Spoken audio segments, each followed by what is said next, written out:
গতকাল ছিল কৌশিকী অমাবস্যা, আর সেই উপলক্ষে পিসি বাড়িতে ছিল কালী পুজো। পিসিরা এই কৌশিকী অমাবস্যার দিন বড় মায়ের পুজো করে থাকে। সকাল থেকে পুজোর তোড়জোড় চলছিল। তারপরে 7টার দিকে ঠাকুরমশাই আসায় শুরু হয় পুজো। অনেকটা সময়ের ব্যাপার পুজো শেষ হতে, আর ধীরে ধীরেই সবাই আসতে শুরু করেছিল। যারা অঞ্জলি দেবে, যাদেরকে পুজোতে বলা হয়েছিল আসতে, তারা কিন্তু সবাই আসতে শুরু করেছিল।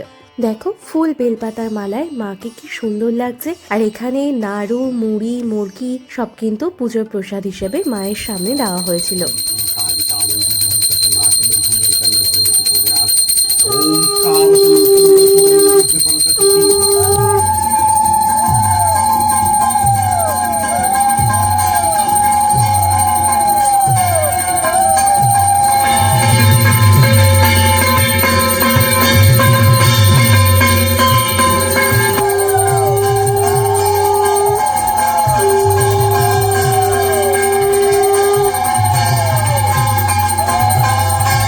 দেখো চাঁদোয়াটা কি ভালো লাগছে।